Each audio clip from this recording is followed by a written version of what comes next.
welcome back. I'm just keeping an eye out for Haley Lou, who had joined us earlier just to do a quick test. But I guess in the meantime, we can go ahead and introduce some of our, well, I can do a quick bio for our two guests tonight. First, we're joined by director-screenwriter Rachel Lee Goldenberg, who's an Emmy-winning producer, director, and writer, who most recently also directed MGM's Valley Girl, a musical remake of the 1983 cult classic, and directed and co-wrote, of course, UNPREGNANT, one of HBO Max's first original features, based on the 2019 novel of the same name by Ted Caplan and Jenni Hendricks. Previously, she directed a number of television episodes and feature-length films, including The Mindy Project, Looking for Alaska, I'm Sorry, Divorce, Everything's Gonna Be Okay, Man-Seeking Woman, and notably the meta Lifetime feature, A Deadly Adoption, starring Will Ferrell and Kristen Wiig. Our second guest is the lead actress from the film, Lou Richardson, who was recently seen opposite Cole Sprouse in the CBS film 5 Feet Apart. She also starred opposite Elizabeth McGovern in The Chaperone, adapted by Julian Fellows. In 2018, she starred opposite Regina Hall in the film Support the Girls, and in 2017 starred in the highly acclaimed Columbus. Hello? Hey. Oh. I'm just reading your bio. Oh, cool. Hi. Hey. Wait, oh, hey. Again. I realized I also, I had turned off Rachel's video, so I'm going to ask you to start it. So wait, are there people watching us now? Yes, there are 100. It's happening right now, Haley. Oh, damn. It's all happening. Hi, Rachel. I miss you. LOL, yes, someone said. So thank you so much for being here and for joining us. Cool. Thanks for having us. Jinx. So this novel just came out. So I'm curious to know a little bit about the quick process of transforming it into a film. How did it come across? I mean, Rachel, for you, how did you come across it? Yeah, so I think actually, if I'm right in thinking that the movie actually came out on the 1-year anniversary of the book coming out, which was sort of, I don't think it was on purpose, but it worked out very nicely. But I was sent a manuscript of the book before it was published and just thought it was such a great idea for a movie, and loved, just, saw the potential immediately and just thought it was such a brilliant concept to have this, this character-based story that ultimately had this great message and had such a chance for this cinematic adventure, and so got excited about it. And so when it was being made into a movie, I pitched on it and got to make it, and then got to work on the script and drag Haley Lou along with me, and here we are. I was just people can chat. Well, I have to confess, I need to turn off the chat. No, don't turn off the chat. It's cute. Okay, all right, we'll turn it back on. As long as you guys are good, we can keep the chat going. If anything goes crazy, starts to make trouble. Don't be mean. And actually, that does bring up another thing that we do here, which is if anyone wants to ask a question, the way that we do it is put the question in the Q&A box, and then when we open it up for the audience, we'll actually invite you over to ask your question live with your video on, so that we can prove to our guests that there are people watching, although the, the chat is doing just fine to prove. Yay, chat! Sarah promises to be good for everyone, so. So just beware. If you'd like to turn on your video at that point, you're welcome to. We don't expect everyone to be camera ready, but that's just an option on the table. So I was reading just quickly a little bit about the book, and I wanted to read something that I thought was sort of funny, which was a bit of a wrap up in one of the reviews. It's a heartwarming, slightly absurdist road trip that features bold, deranged ferrets, Christian strippers, and a surprising amount of Kelly Clarkson. So I'm curious to know about some of the changes that you guys made, because clearly the book went in a few different directions, and we don't get quite to the same level of deranged ferrets. It's true. We don't. And it's funny because I actually had a ferret growing up. It was like my main love for many years. And I wrote the ferrets out of the movie, which I know is like, don't tell Tootsie Roll, R.I.P. that I did that. But yeah, I mean, that makes so much sense to me that you had a ferret. Take that as a compliment. They're not illegal in Massachusetts. Are they illegal to have some places? Should we just make this a Q&A about my ferret, or should we stick to that's why with it? I think the important thing when you're doing an adaptation is to not think too much about the adapting process and really to just think about it as its own film. I mean, people who are watching primarily aren't going to say how well did they do the book. They're going to say, is this a good film or not? And then second to that, how did it interact with the book that I loved or didn't see, or whatever. And so for me, it was just about trying to figure out how to bring the parts that I loved of the book, but then also bring things that I was excited to show or to tell. For example, in the book, there's sort of this might be hard for people to imagine who only saw the movie, but the character of Kira, played by Betty Who, and the characters of Mark and Kate are sort of combined, and so Bailey's love interest also ends up sort of turning into a person who's actually trying to take her down. And so it's like that moment, I just thought those moments belonged in separate beats, and wanted to separate those people. And there were a number of things, like just the way that abortion was dealt with, and also bringing sort of some more cinematic elements to the film, like the carnival ride in the book, which it's really an endearing scene in the book, but they're actually on a tiny roller coaster, and that's sort of the joke, that it's ironic how they're on a little kid roller coaster and like sort of pretending that it's scary, but it's not scary, and which is really fun and cute to read in the book. But then when you're in a film, I just had this vision that I just wanted, Haley and Barbie to be thrown around on this ride, and that would be a much more freeing, having like a intimate conversation in that chaotic space as opposed to in that ironic space, made a little more sense to me. So there's like a bunch of things like that, but it was, I sort of there were a few drafts of the script and I loved every version. It's just about trying to bring my voice into it and then trying to figure out what's going to work best for the screen. And even I'll say, as part of the adaptation process, that Haley was a huge part of that. Once she came on, we continued to do script work based on notes she had about the characters and about the friendships and things. Yeah, Haley, tell us about that. I'm curious to know what spoke to you and what things you thought were right for your character. Wow. Sorry, I've just been listening, and now I'm distracted by the ferret and thinking about. I'm telling you, the chat is super distracting. I know. I saw this. I had to close the chat because I saw these things about ferrets, and then I was like trying to pay attention to what you guys were talking about. But yeah, I pretty much what Rachel said. I read, I'm pretty sure the first draft that I got was like your first draft, Rachel, or was it before you had started? The first draft you read was before my first draft, and I was like, wait, there's going to be a new version coming. Because I remember feeling, and I was honest with Rachel about this, just like, well, it is a very, it's like a totally new thing to exploring, talking about abortion in a teen comedy. It's like a very new thing that it was like hard for me to try to wrap my brain around, of like, how am I gonna figure out the tone of this character and make it grounded within this world and feel truthful and everything within these wild situations. So it was something that we made, Rachel and I can't talk for some reason also. Rachel and I met for breakfast or lunch. Breakfast. Oh yeah, because you didn't order the bacon because Rachel's vegetarian, but she did eat pescatarian, yes. But we did eat bull testicle together. This is what we're talking about in our bull testicle ferrets Q&A about our work as artists. That's another story, I guess. Whatever.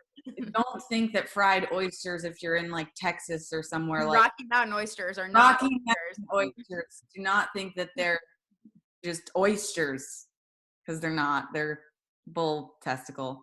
But anyways, we were having breakfast, and this Q&A is now normalizing the consumption of bull testicles. A bull testicle, yeah, we're changing the world. But yeah, I talked with Rachel about her vision and just hanging out with her and connecting with her again, because we've known each other for like 8 years now, because we did a movie about escaping polygamy together 8 years ago, which was fun.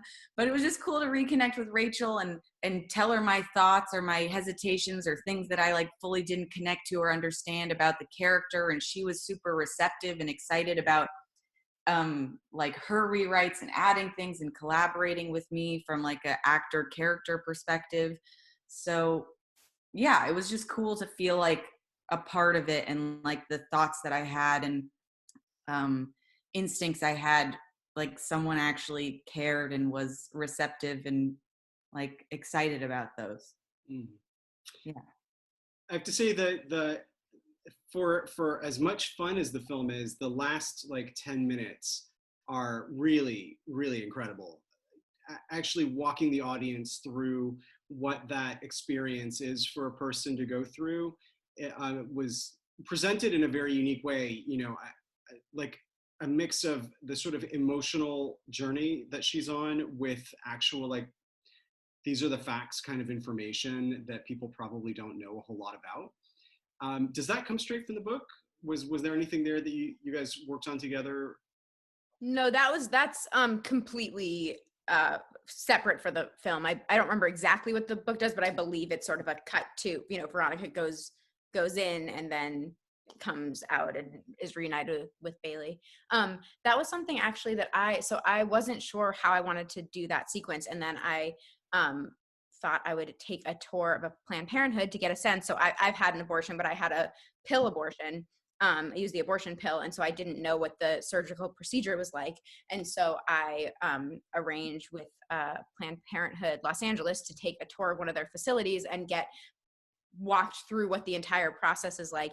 And I realized in going through that how little I knew about it. And not only was I fascinated by it and couldn't believe how little I knew about it, but then from a character perspective, you know, you care so much about Veronica and her journey, and to have her go away, you know, and have the audience not know what she's going through because we don't know about abortion. You know, if it was something, you know, when oftentimes when you cut something out, it's because you sort of know what it's going to be like. And so it's like, we don't really need to watch someone, you know, actually get their teeth pulled out. We'll like do it up until the moment, and then we cut. And then because you know what happens, because we all know how teeth get pulled out or whatever, but that this procedure is just cloaked in secrecy because it's not presented enough to us as a public. And so from a truly I'm inspired when people say that they learned a lot, but truly from a character perspective, I just I wanted to be with Veronica, seeing what this was, because this is what we've been watching her work for this whole time. I'm also, I don't know if either of you had a chance to watch I May Destroy You on HBO. So there's very, I'm using this for context because there's a very powerful moment in that show where you know, where a man basically takes a condom off and during sex, and the protagonist has to really take him to task for that being, you know, assault. And in this film, you've got the broken condom, but then not telling not telling Veronica for all this time. And I'm curious to know about sort of framing that character who really does, you know, creep you out the more you sort of like learn the shenanigans he's doing in terms of tracking and stalking and following and whatnot. But you know, he's also sort of given a little bit of a sort of goofy 17-year-oldness. And I'm curious if you'd talk a little bit about how you wanted to portray that character, because obviously what he does by not telling her is incredibly impactful on her life. Yeah, I mean, I think Haley can talk about this too, because we did, I think, also talk about that character in terms of making sure that it made sense to be someone that Veronica would be with. But that's another change from the book, where we did make him a little bit less of a straightforward villain. You know, like I sort of love when I see people have a variety of reactions from Kevin to like, you know, from like, what an asshole, he's the worst person I've ever seen, to like, what's wrong with him? He wanted to marry her. She should be so grateful.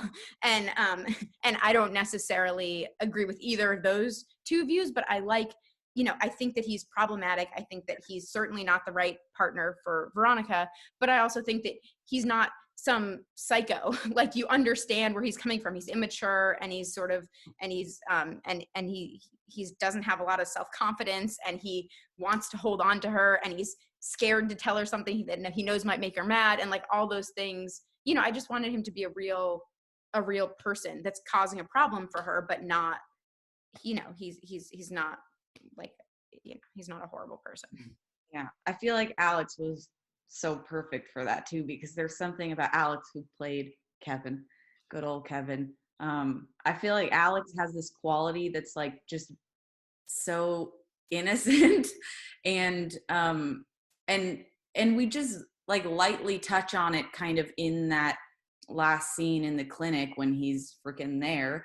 And Veronica, I kind of was feeling like where she was coming from is she did like feel this like little bit of guilt, or this she just had this like awakening that she was a part of the like toxic, just or not just the lack of communication in that relationship. And you know, obviously he was much more in the wrong in different aspects, but I do just feel like when I think about Kevin and when I watched the movie, I was like, he is lost, and just as much in this like, you know, high school young people culture of like not talking about important things. Like, he's in that, and that's why he's so lost, and that's why he in his mind thinks that all these things he's doing are the right thing. And yeah, so I feel like I kind of, I don't know, understood that a bit, and I feel like it comes across. And as far as acting challenges, I'm curious how hard it was to learn Klingon. Yeah, if someone asked me right now to say anything in Klingon, I would not be able to. That was like a very short-term memory thing, and Barbie and I like had things written down, like, and we'd like on our scripts on our sides we had like the pronunciation written down, and then we'd like look at it, and I'd literally be standing. Rachel was sitting like about to call action when we're at Kate and Mark, that's their name, right? Kate and Mark. We're at Kate and Mark's house, and we're like running in and talking about the keys in Klingon, and I literally was staring just over and over in my head saying it, and then right when she would say action, I would just drop the paper and run in. That was hard. I feel like we spent as much time trying not to make the Trekkies mad as like anyone else in this controversial movie. Like, we can't get it wrong. We're gonna get called out by the internet if this Klingon pronunciation is not wrong. Any day that I had to, I think there like were 2 or 3 days where we had to talk in Klingon, and I was literally any time between scenes or takes, I was in my trailer or in the chair just reading the pronunciation and listening to the guy, the Klingon professional guy, say the words right over and over. So that begs the question, if you've heard from the Trekkie community.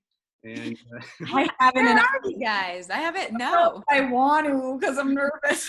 I mean, this is the first time that I can think of outside of a Star Trek film where the speaking of Klingon is actually like a key plot device. My coach, boo. Okay, there. So I do know one thing in Klingon. Tell us about Casting Barbie. I was telling Haley earlier that we've screened a lot of her films here, but this is the first time we've had a film with Barbie in it. So I'm very well. There's a good reason for that, which is that it's her first film. So you're 1 for 1. You've screened 100% of her films.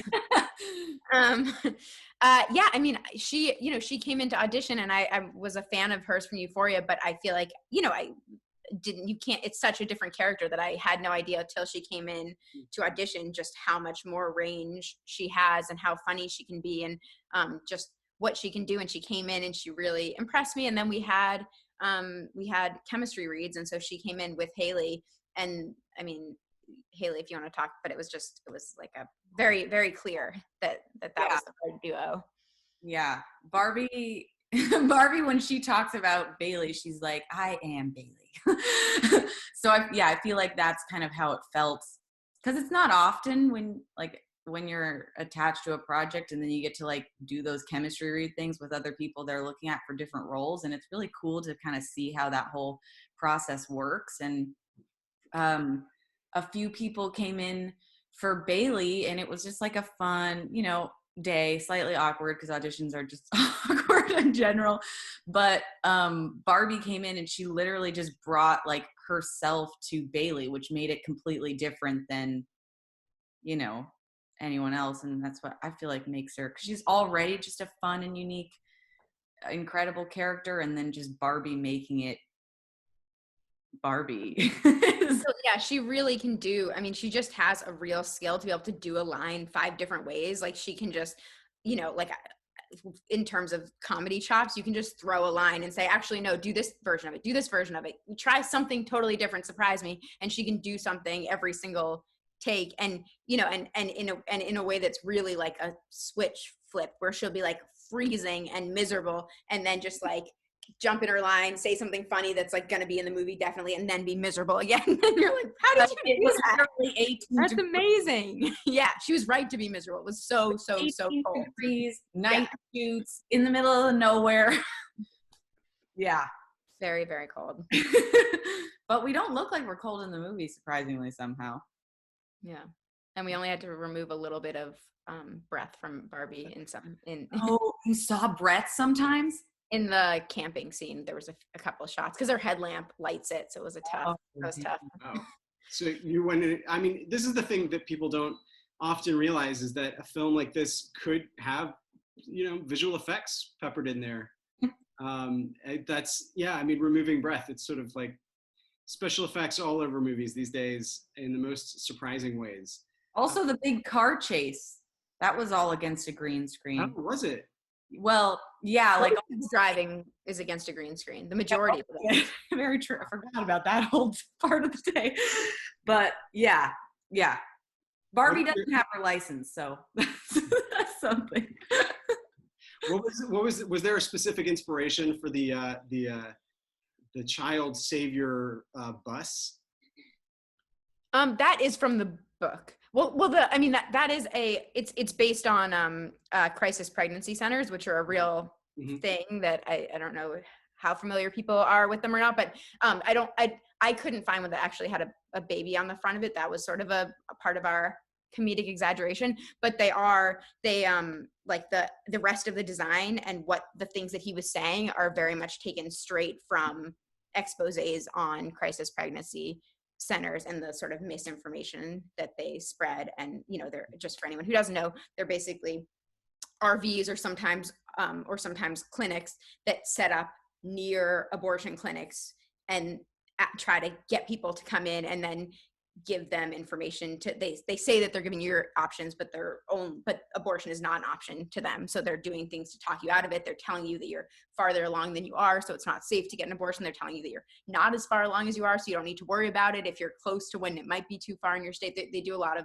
very sneaky things to without and get funding from the state to do that sometimes. So it's actually a problem. There's, if you want more about that, is Last Week Tonight, the John Oliver show, they had that was he did a segment that I sent to all the crew so that who needed to be educated on crisis pregnancy centers. He did a great piece on them. I mean, the other really informational stuff that this movie provides is just the access being so incredibly hard. I'd seen Trapped, the documentary by Dawn Porter, about like all of the legislation that's happening to essentially avoid having to keep a clinic open, especially in the South. And I was trying to, this blew my mind though, that they had to drive to Albuquerque because, I'm obviously trying to do the math on the distance to get to like New York or something. And I realized I don't even know if it's okay in New York to not tell your parents. So is New Mexico like a particular sort of outlook here in? Well, so I don't actually know the state to state laws, but what I do know is that Jenni Hendricks and Ted Caplan, who wrote the book and wrote were writers on the screenplay, they were inspired to make this because they heard, I believe that if you live in Missouri, you're the farthest in the country that you can be from somewhere you can go. So that's why they picked Missouri to Albuquerque, because it's 1,000 miles, which is shocking. You know, even when I knew that, my writing partner and I were like just double checking the laws of all the surrounding states, because it just sounded so crazy that it would be 1,000 miles. But yeah, so I think that they reverse engineered to point out that this is how bad it can be, actually. I have to say, this film had one of the most creative plants and payoffs I've seen in a long time, when Veronica tases the dad. Not where I thought that taser was going to get used. That was literally my favorite scene to do.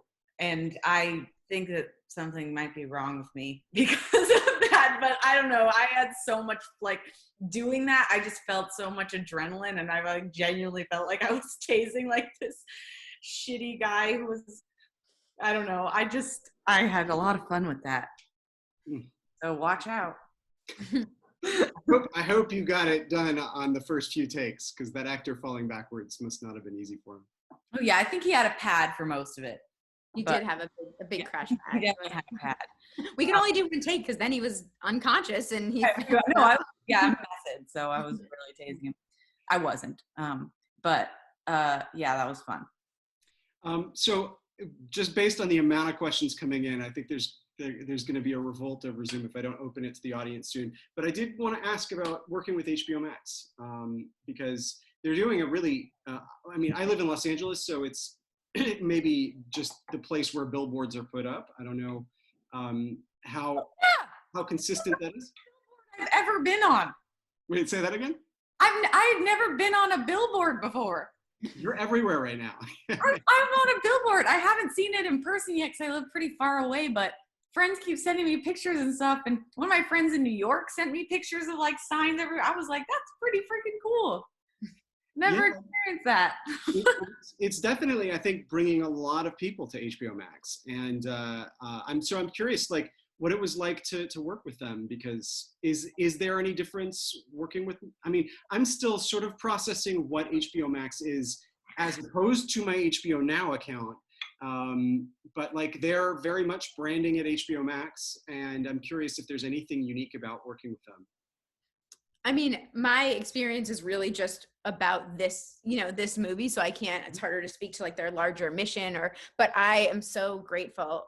It's so nice to not have to find the nice political way to say that I liked working with them or something, because they actually were just so supportive of the movie. They came on shortly after I came on, and I just felt so supported by them, and they wanted to do what I wanted to do, and all of their notes, that none of their notes were prescriptive. They would suggest things, and if I liked it, then I could take it, and if I could make a case against it, then they were really open to that.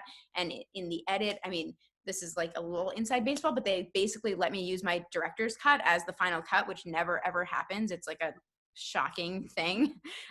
So they were just nothing but supportive and lovely, and I sort of kept waiting, because I know how controversial the topic can be. I sort of was always like, from the time that they said they were going to make it to shooting to post, I just kept to marketing. I kept waiting for, when are they going to back down? Are they going to get nervous or get shy? And they just have been sort of out in front of it the whole time. So I'm very and grateful. Clearly supportive of paying for the Kelly Clarkson music. Yes, that was a must. Yeah, that was a big thing too. What's the story? What was the story, Rachel? Just that we needed that song. It's the song from the movie, and we considered if there was any better songs, and it turned out no. That's just like, that's the best song. That's the song you want to be screaming out of a limo, And someone told me when I was doing an interview last week, someone said that song would have come out because these characters are 17, and the song came out 16 years ago. So that song would have come out when Veronica and Bailey were 1. So it's like full on. It's an oldie. It's like an oldie for them. Isn't that bizarre? Yeah. I mean, working at a university makes you feel older every day. As people refer to these classics from the mid-aughts.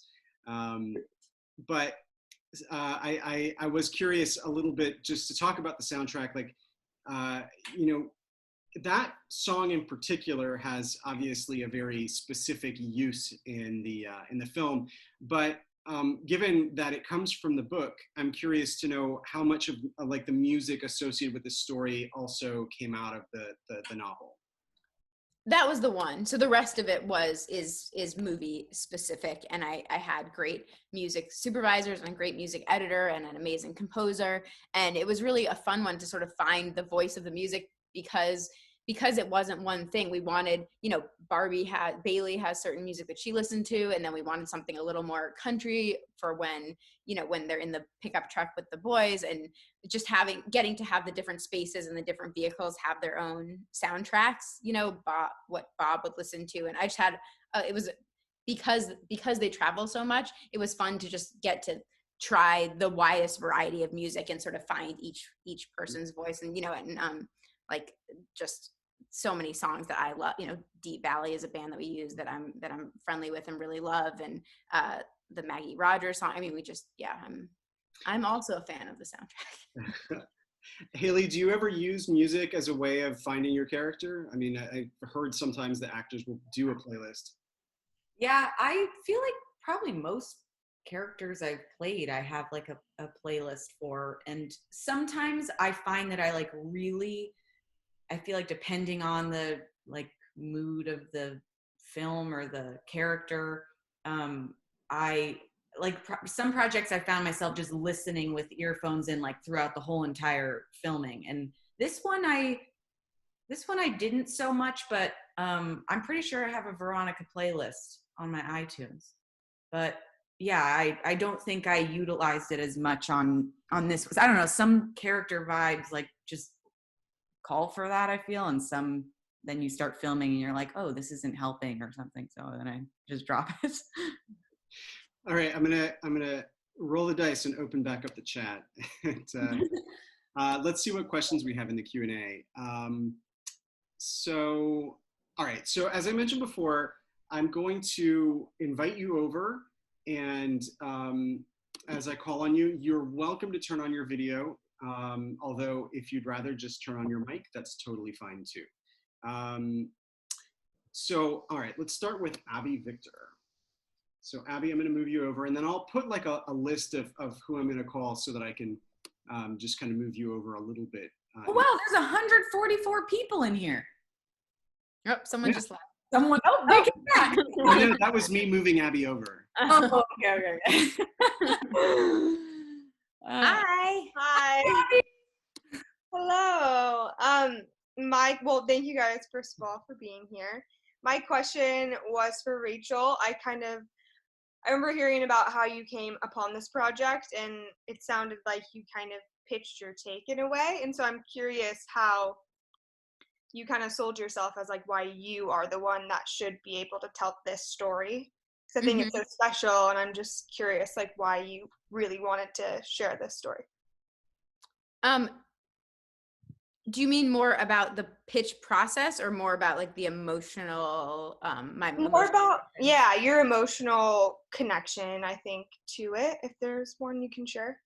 Yeah, I mean, I think, so basically I had sort of a specific, I want to start by saying that with this movie, I end up talking about abortion a lot, and it's something that's very important to me, and I expected to talk about abortion a lot, but that for all the abortion talk and how many times a day I say abortion now, like that what I spent most of my day to day with, and what I spent a lot of my pitch with, and what I spent a lot of my conversations with was about characters, or about the cinematography, or about the girls' friendship and the journey, and mapping that out, and how they're relating to each other in each scene, and how we're feeling, how we're supposed to feel in the journey. So I just want to say that because I feel like it gets lost once I say the word abortion too many times. Yeah. that like, I'm not just like someone who's like, I'm just going to talk about abortion and make an abortion movie, and that's what I want to do. Like, I really love this story and this journey, and was excited about making that specifically. But in terms of now, to talk about abortion forever, I had my abortion years ago, and then sort of didn't talk about it that much. I didn't question that. I told my mom, and I told a couple of people, but I I just like sort of subconsciously thought that it's something you're sort of not supposed to talk about, or it's like a weird thing to talk about. And I was grateful for it, and I wasn't traumatized or anything. I just thought it was something you're sort of supposed to keep to yourself.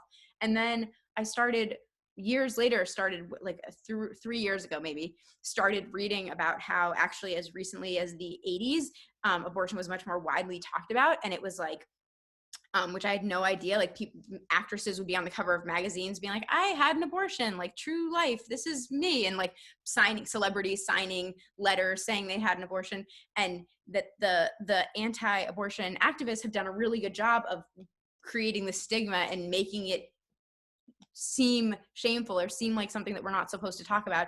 And in the years since then, as they've been effective with that campaign, it's made room to make more restrictive laws, because it's really hard to defend something that even the people who believe that you should have that right won't talk about. And so I was sort of on that journey already of realizing that me not talking about my abortion and was was a form of like a political choice almost, that I was like helping the people who wanted to keep abortion, to minimize abortions by not letting people who knew me know I'm a person who's had an abortion. And so then I started talking about it, and I started like donating to causes and just trying to be a vocal person that people could know that had an abortion, because 1 in 4 people who can get an abortion do. And so it's so many people. And so I started talking about it, and just trying to make it something that could be more talked about. And so then when this movie came to me, on top of everything else I loved about it that I said before, it felt like such a great way to just have this really fun, exciting, emotional story that just presents abortion as a normal thing that this character wants and gets. And I also really related to, when I've been asked, like, how did you decide how Veronica would just be so sure about her abortion, or what, and that is certainly from the book, but that's also, it just related to my experience of, I didn't have like a pro and con list. I knew what the right choice was for me, and I did it, and I was grateful for it. And then the only sort of part that got tricky was me just thinking I shouldn't talk about it. So I was able to express that in the pitch. And in addition to all the filmy stuff that I talked about and character-y stuff that I talked about, I assumed that was also compelling, because I kind of, see what the movie could do. Mm-hmm. Awesome. Cool. Thank you for sharing. Yeah. Okay, I'm bringing over Ashara Wilson. Hi, Abby. Bye.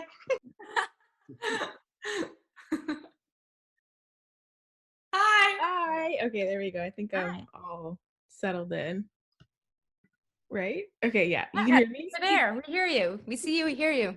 Okay, perfect. Thank you. I guess this question is mostly for Rachel, but also I guess for Haley Lou. When you're filming some sort of like the wackier, more outrageous scenes of the movie, how do you keep it still within this realness, that it doesn't feel too out there, but it still makes sense? This is such a good question for Haley and I to be on this Zoom together for, because that was something that we really dug in together and grappled with, and we're like, I wouldn't say on opposing sides, but we're each sort of like pushing the other to try to like find the right balance, and really because I sort of have, I have a vision for the larger movie, and Haley has like tunnel vision on Veronica's story. And so like the back and forth of that is, it is like a case by case, what scene can we get away with, what, and for me, I'm always trying to sort of like just make sure that if we're getting wackier or sillier or whatever, that it's earned. And it's so like, so for example, that scene where Veronica has her apology after the tasing, like that felt like a place where, okay, if you tase someone, your adrenaline is really high. So you can say something more genuine, but have it not feel mushy because you've infused it with this adrenaline. And so like that, I don't know, like from when I sort of wrote that scene, I like knew what I wanted that to feel like. And I thought it could be this thing that kind of plays with tone in this fun way. But every single thing was like a question and a discussion. And I'm sure Haley has stuff to say about that too. Yeah, this is a big one because it was really hard for me. And Rachel was extremely patient with me. Like she said, case by case, scene by scene. It wasn't like once we just did the first scene or like did a rehearsal, I like figured it out, because I'm really hard on myself. Like it's a weakness almost. And I'm really hard on like feeling, you know, I'm gonna sound really just dumb and pretentious or something when I'm saying this, but like feeling like I feel truthful when I'm saying lines and playing a character, and like I believe it as much as I possibly can as someone who's not actually that person at the end of the day. So I'm really hard on those things, and I wasn't expecting it to be so much of a challenge, because I feel like I saw what it was supposed to be, and I feel like I understood Rachel's vision. I understood the tone of the script and stuff, but then it's a different thing when you're actually there every day, every scene, like being that person that's trying to do that and make that work. And I feel like it was extra hard for me because, you know, Veronica's the one that in the majority, like in all of these situations they're in, she's the one who doesn't think it's funny at all, like the whole entire time. Like none of the shit that they get into, she's like, oh, ha ha ha. You know, Veronica's always, it's like the worst thing that could happen, and she has so much pressure on herself, and so it was a challenge. And really, I don't know if I had to do something like this again with like this kind of tonal thing, figuring it out. I would hope I would be a little bit like more prepared, but I do feel like it is just like one of those scene by scene, just communicating and trust in Rachel that she was like, no, we got it. It's okay. It's like on the right path. We got it. And me being like, really? Because I feel like I suck and I feel like it's not right. And she, you know, and like it was her challenging me to earn the performance that I wanted from her. So like I know what it's supposed to be like, but then I need to prove to her that that's a truthful version of like where Veronica is coming from, and with varying degrees of success, I'm sure, in convincing her. But like, you know, that like I'm picturing what I want her to be doing, but then then it was like a real directing exercise to like backwards to reverse engineer like how Veronica feels in this tone. And like, you know, so a lot of times we do things, I don't know how Haley, you can say it was like that wasn't helpful at all, but like, you know, I'd say, well, yes, you're thinking about that, but in this scene you're also thinking about this other thing, you know, like you're rushing to get out, so you're less upset, like let's not be upset about this, let's be focused on the rushing, you know. It was like a lot of stuff like that to sort of try to find the right tone. I feel like I'm thinking right now while we're talking about it, about like the first scene in the bathroom where Veronica finds out she's pregnant. That was like a wake-up call for me of like, oh, this is really freaking difficult, because there is different like tones and vibes on set, not just like the tone of the movie, but like a lot of the time, especially like at the beginning of the film and stuff, when we were filming inside and it wasn't 18-degree weather outside, it felt very like fun and everyone was laughing, everyone was joking, things felt light. It felt like a comedy because the movie's a comedy. But then I'm trying to figure out like how to be in this fast-paced, you know, it's Kevin's penis like scene, which is that thing, and like trying to figure out how to also, you know, I guess everything that we're just saying. It was hard.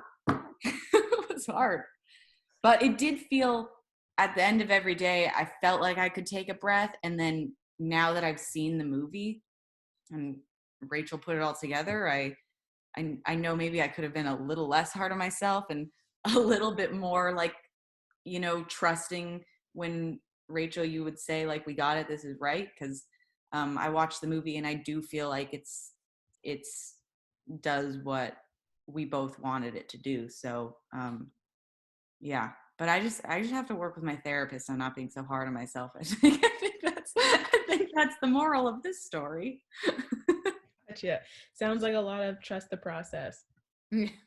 Yeah, because okay. Thank you so much. Good question. Thank you. Thank you. All right, I'm going to welcome over Madeline Velez.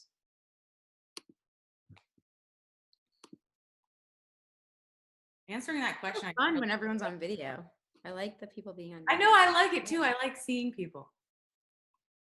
Hi. Uh-oh, we can't hear Oh. you yet. Yeah, so your audio's not playing, but it does say that you're unmuted. Hello? Like connect to computer sound? Oh.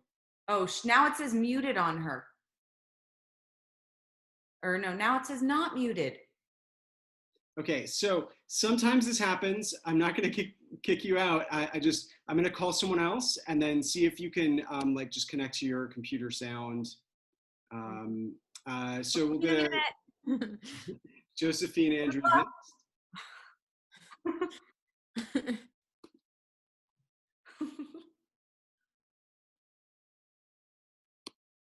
Oh, hi. Yes, Josephine, I have to unmute you, and you might have to click a button there too. Okay, I think, can you guys hear me? Yes. Hi. Hi. I just want to say this is my second time watching the film, and it really gets better like every time you watch it.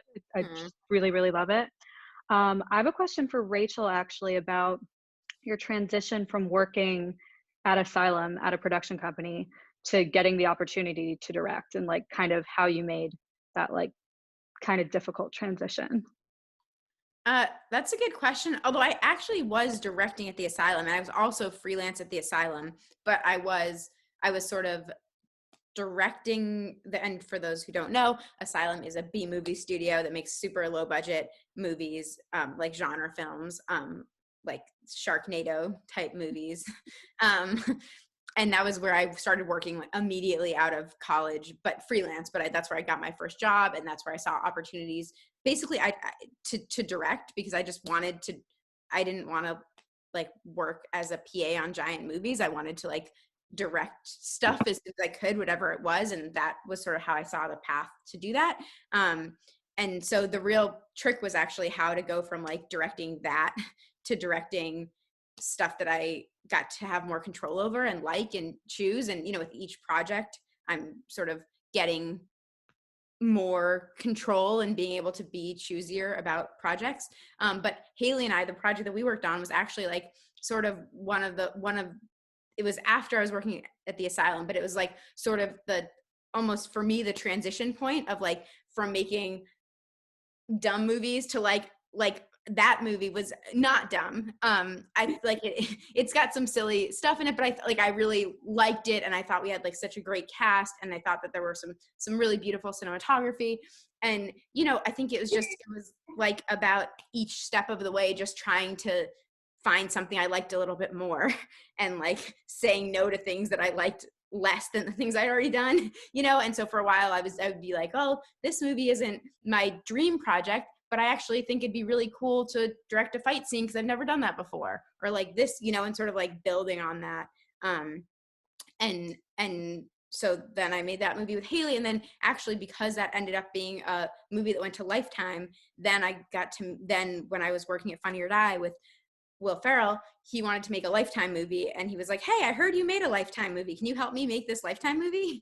And so then that's how I got to make a Lifetime movie with him, which ended up helping my career in many ways, more than I could have realized, because he was just really supportive from that. But it was just like all these little steps, and it's super specific. I feel like if you're sort of looking like for what to take from how to do that, it's like everyone's path is so, just like make a Lifetime movie and then make one with Will Ferrell. That's all you have to do. It's easy. It's a big deal, Josephine. Get to work. Obviously. But I think like, finding stuff that you're excited about, like I could have never guessed what anything would have led to. And so I just was making choices about things that I was excited to do for myself. And then if it does or doesn't lead where you want, at least you're doing stuff that you like, That is so awesome. Thank you so much. Yeah, thank you. Okay, so Madeline, do you want to give that another shot? We hope it works. Oh no. Can she type her question? Yeah. Actually, she did have her question written out. How long did the filming process take, and what was your favorite scene to film? How long did it take? we had 31 days of principal photography, and then we had 3 days of maybe 2 or 3 days of a road trip where we did like a smaller unit with Haley and Barbie and drove and like shot a bunch of things to make That's it when we had the Rocky Mountain oysters in Texas. Yeah. And wait, what was the other part of the question? How long and what? Oh, favorites. Do you want to talk about whatever your favorite scene or scenes to film were? Yeah, I loved all of the scenes that were like a release of energy, because as Veronica, she's got obviously all this pent up pressure and energy, and then as me, because as we talked about, I'm very hard on myself, and things were challenging for me. So like any chance that like Veronica finally just like said all of the things that she was feeling on inside, like when she tases Bailey's dad and like speaks her truth to Bailey, and when she's on the train tracks in the middle of nowhere, finally screaming, like finally admitting how angry she is and how just not fair it is. Like those moments I really I just love. Again, I think that I'm just a little bit crazy and I like scenes that are, you know, cathartic and kind of off their rocker like that. So it feels like therapeutic and like a genuine release as me. So I love those scenes. Oh, and the roller coaster or the ride scene I love, because that's that same kind of energy of like actually getting things from the inside out. So yeah, those were my favorites. Rachel's favorite is the ride scene. True, that is my favorite.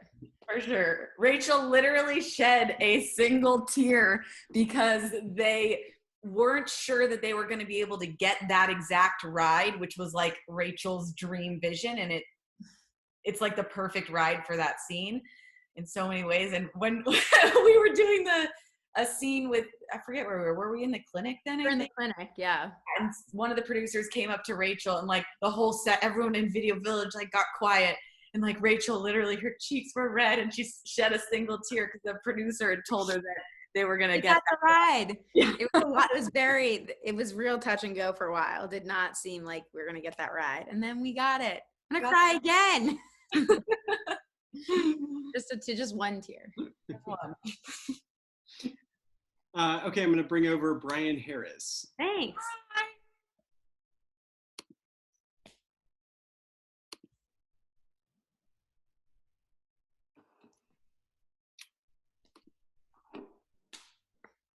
I have Since You've Been Gone stuck in my head right now. Hello, can you hear me? Yes. Hi, Brian. Hi. Hello. So my question is for Haley. First of all, I'm a big fan of your career, and I think my favorite film of yours, besides this movie, is Columbus. And I actually visited Columbus on my visit to Indiana last year, and I have going to Zaharakos at the ice cream parlor. Oh my gosh! So wait, I actually never went to the ice cream parlor. Is that didn't? Oh my God! How did you not? Oh, anyway. You know where I went though? The like deli. I forget what it's called, but they have just amazing meats and cheeses there. Oh, cheeses. But anyways, I wouldn't know. That's so cool that you went there. Isn't it such a unique place? It really is. So I guess my question is there anything that you learned or took away from that film that you've used on Unpregnant or any of your other films since? Yeah, I feel like was like the most amazing moment for me at that point in my life, and that experience of doing that movie and working with Kogonada, who directed it and wrote it, and is genius.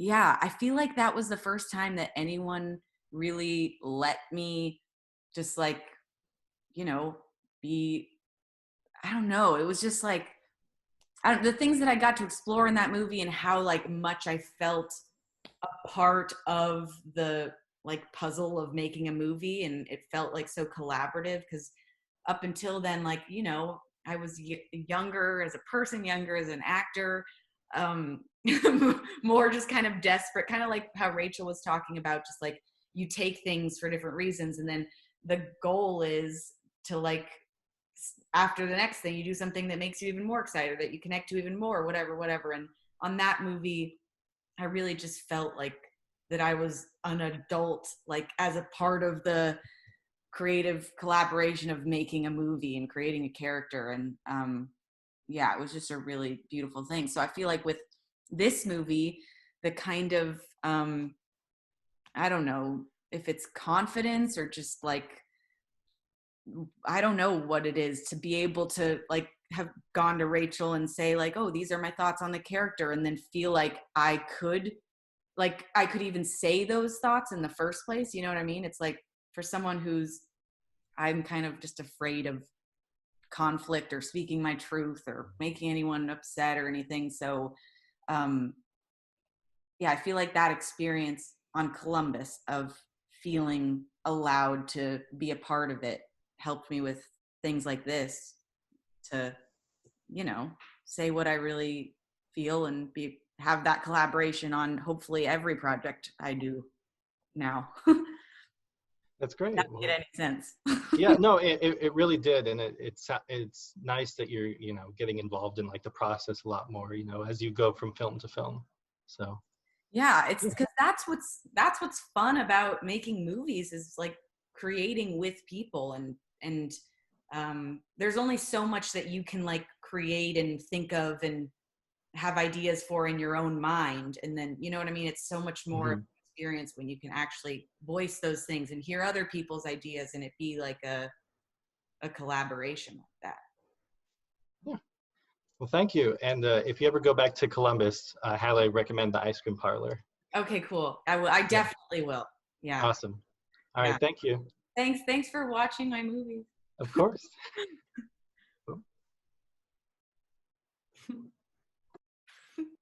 Hi.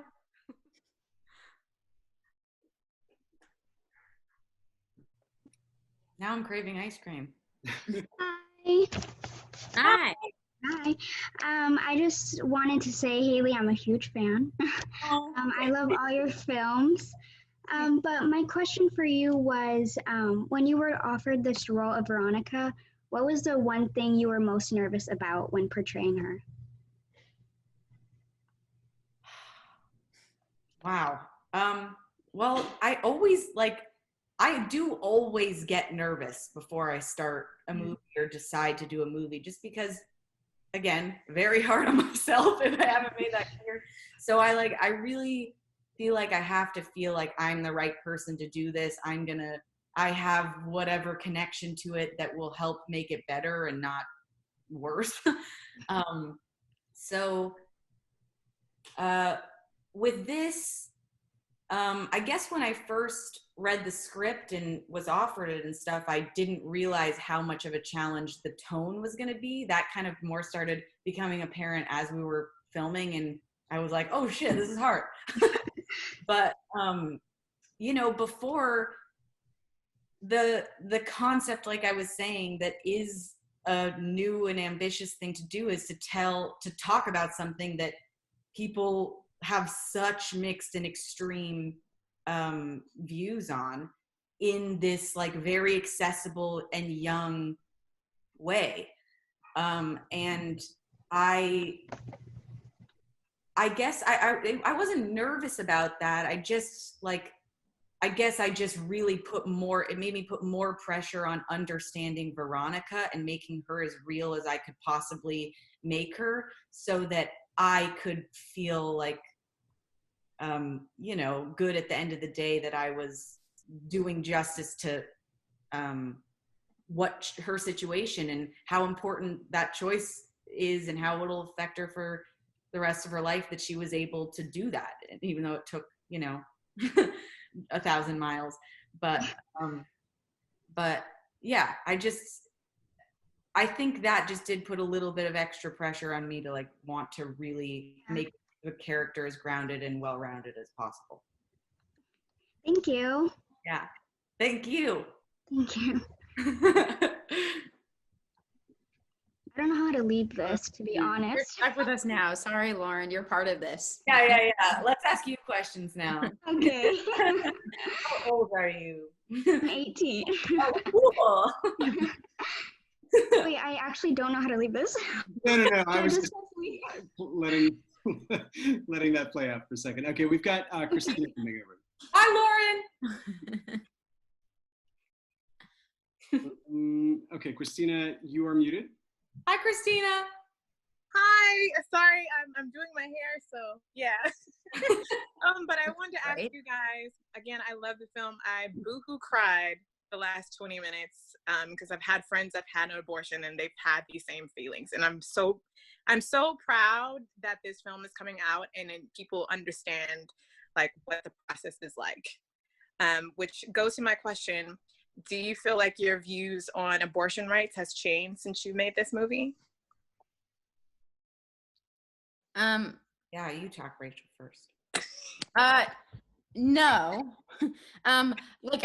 No. The easy answer is no. I feel like very passionate about women having or people who get pregnant having the right to choose and like protecting that right and having access.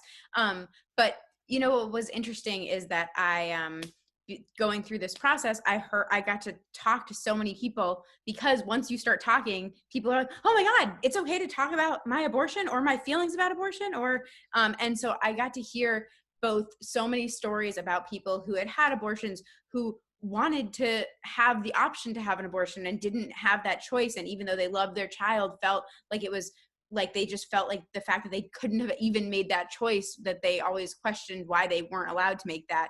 People who we had a crew member whose parent had them marching in pro-life rallies when they were young, and then they had to like come out to their mom that they were working on this movie because they knew that she'd be really upset. And so I got to hear so many different opinions that it was also, it like sort of I don't know, it opened me up in a lot of ways to wanting to hear people out, but ultimately also strengthened my resolve, because I feel like I have a pretty good sense of a lot of different viewpoints now, and feel as strong as ever that I think that people should have the right to choose. Yeah. I feel like I had kind of forgotten I'd done this other movie when I first moved to LA, and then people were like, why are you always playing pregnant people? And I was like, oh yeah, I did that movie. And I did this movie when I first, when I was like 18 or 19, where I played this girl in college who like has sex for the very first time and gets pregnant with twins. And her dad and the guy who got her pregnant are both wanting her to get an abortion. And she really does not want to. And she decides to have the twins, even if that meant like ruining the relationship with her dad and never talking to this random guy she slept with one night. And when I was doing that movie, I was like, I had so much empathy for this girl, Leslie, the character I was. And I was like, she wants to have these kids. She wants to be pregnant. She wants to give birth to these twins, no matter what. And that's what she wants to do. And all I was thinking about when I was playing that character was what she wanted and how that was what should happen. And that's the same thing that I felt with Veronica. I was like, I feel like I really understand empathy at this point, because that's like what acting is being able to like understand other people and other situations. And I can have my views as a person.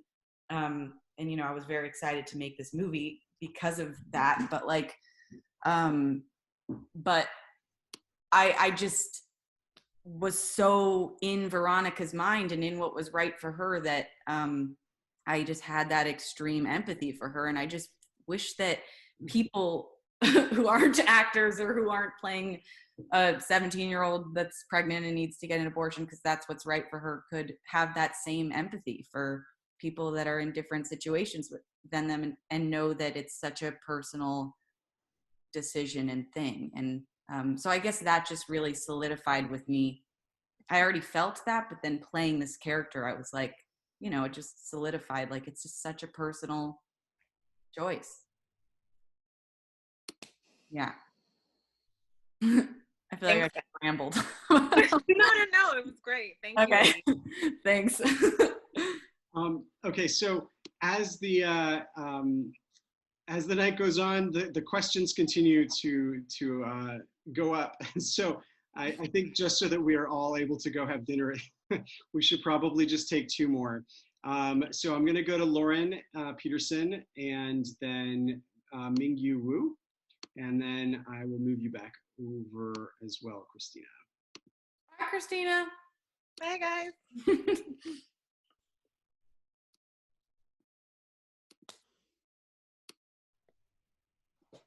Hi. Hi. Yeah. Hi, Haley. Oh my gosh, she's my yoga teacher. I'm not kidding. Well, it's funny because I danced with Haley. She used to teach a dance class where I teach yoga. And I also danced with Alex McNichol in Transparent. So it was really cool. Oh, that's cool. We danced in the woods. But as far as I just thought the arc that Haley took, I've seen it twice now. And the arc that Veronica took was so kind. just perfectly calibrated. Like at the beginning, when you do that crossing the border thing, she's so hesitant and self-conscious. And at the end in the limo, you can just see she's like that friend from childhood again. It's like they're back to that. So I thought, I mean, that's actor and director together. So Haley, you were in good hands and you were brilliant. Thanks. I can't believe this right now. Oh, hi. Good to see you. You were great. And it's funny because when we met, the first thing I said to her was, I saw you in Columbus. Because I think I'm this big Spirit Awards fan, Film Independent.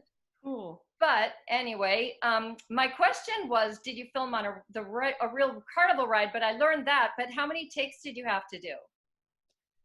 How many was it, Rachel? I think it was 8. I think we did 8 takes. It was only 8? I think it was 8 takes.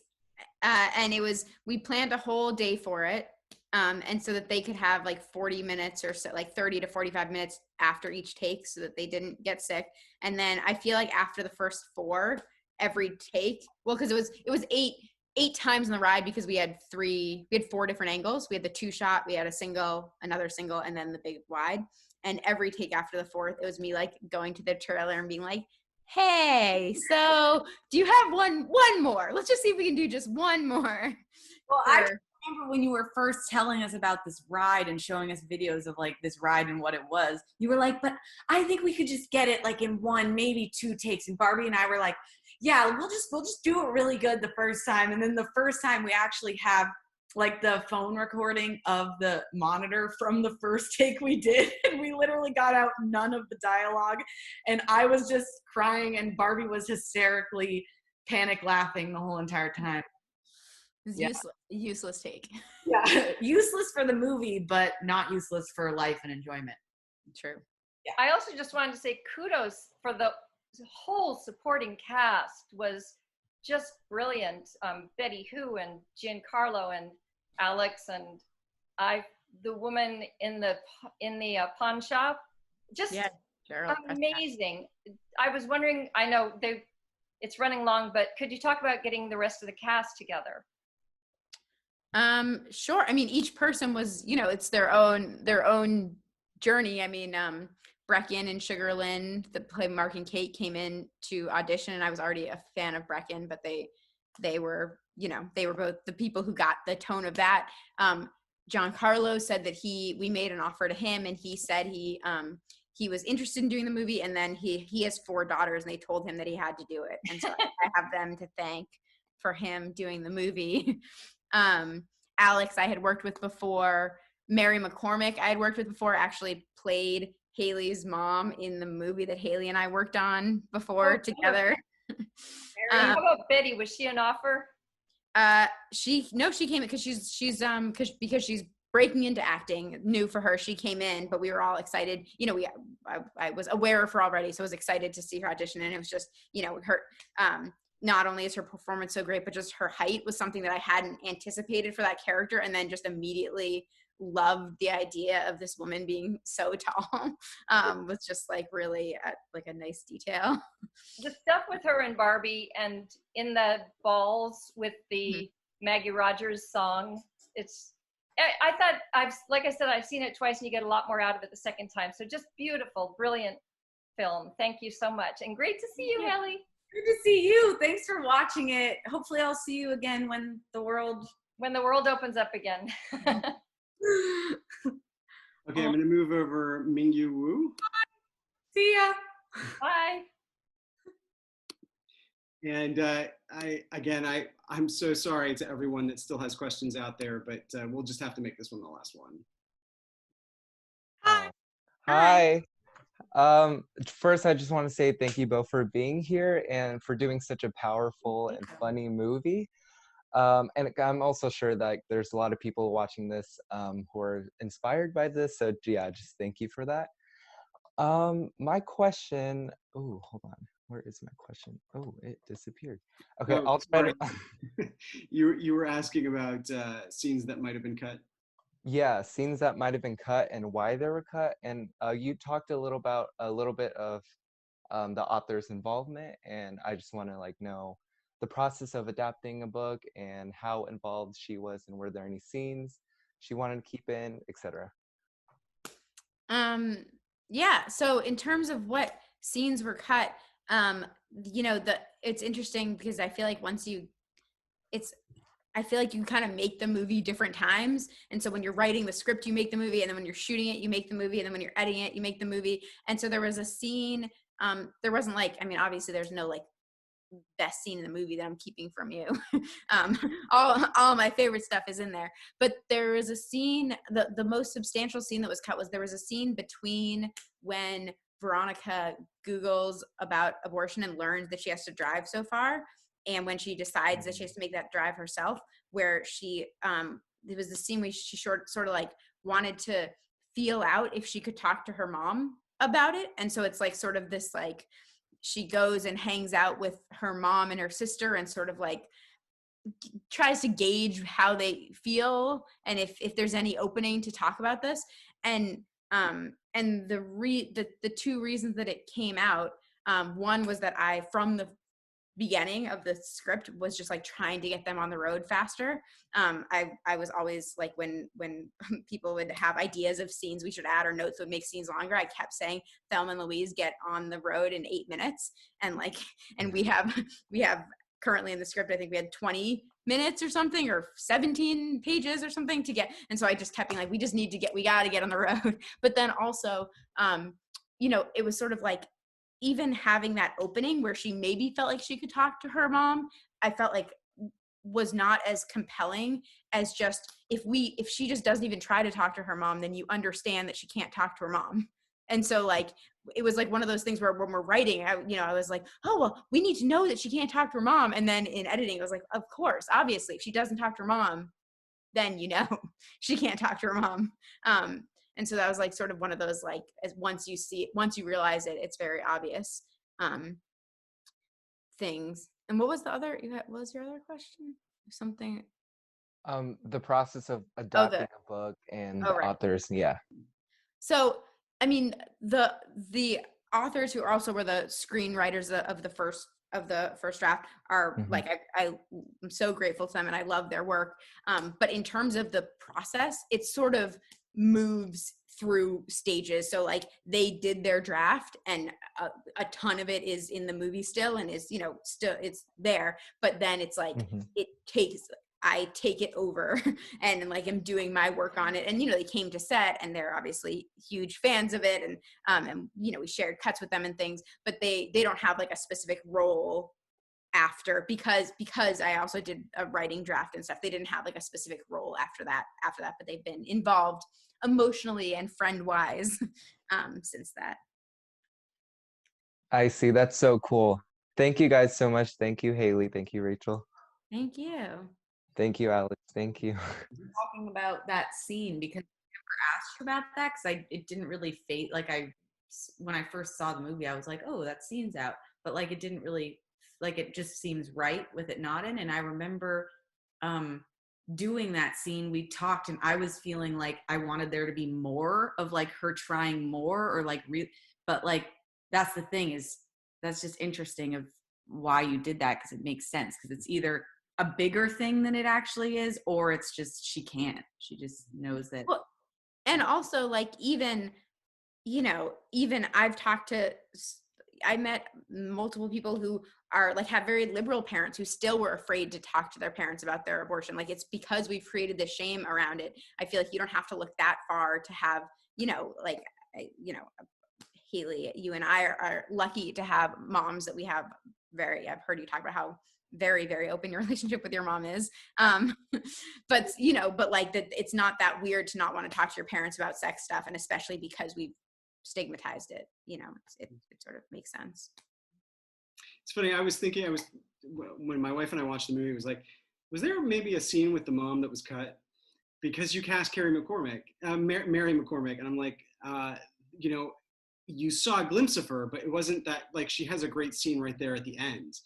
But then I was curious if there was yeah more. When you see her when Veronica's leaving the house and says see you later, or like I'm staying at Emily's house, and then the mom says trust you, love you, she's doing something that I just hope that people don't look at that much, which is like she's taping up boxes of jam, which is very it's very confusing why she's taping boxes that say peach all over it if you don't know that the scene before that they were canning jam for the church bazaar.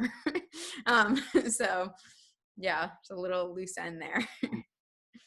But thank you so much for giving us so much time. This clearly the Q&A with the students could go on until the end of the night. Hey, I want to look at the chat. What are they? Are they still being nice? Haley, you're awesome, someone said. That's nice. Yeah, it's a very positive chat. Take that chat anytime. Oh, thank you guys for watching the movie and wanting to talk with us and stuff. Yeah, really appreciate it. Yeah, and make sure to actually come to campus when it's possible with your next movie. For both. Would love to. I know it's kind of sad not to get to see it with people very much. So doing things like this have been actually kind of a fun way to share it. It's been a really unique way also to bring filmmakers to speak with the students who aren't local. So I mean, what's interesting is when we're back on campus, I still want to have conversations like this because there is a unique quality to it that we've found the silver lining in how we can stay connected even when we're all at home. So thank you for. I really like your little champagne guy. Staring at him, and I really want one, like badly. Where did you get it?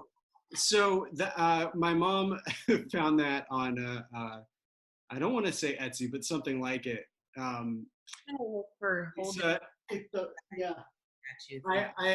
made a mention of it when I was at home the last time I saw her, and like by the time I'd flown back to LA, there was like one waiting on the doorstep.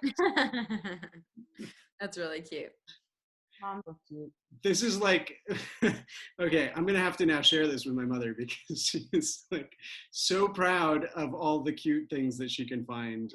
She should be. She's the one who really has not left her apartment in 6 months. So, she's just like paranoid about, going outdoors, but spends much of her time online with Zoom and Facebook. So. And Etsy. And now she gets to see her kids more often because we all Zoom in for a weekly, Sunday morning chat. So that's sweet. It's been actually nice. We've got cousins coming in too. It's not just one-on-one. But yeah, we're fine. Yes, vote. Thank you, Lottie. Everyone should go register and vote, and yes. Hopefully we won't have to deal with the version of this film where you have to drive to Canada. Yeah, I hope not. On that note, thank you again so much. Thank you. Thanks for having us. Yeah, thank you. And good. I miss you, Rachel. Miss you too, Haley. Nice to meet you, Alex. And thanks, everyone. Good night. Bye. Bye, guys. Thank you.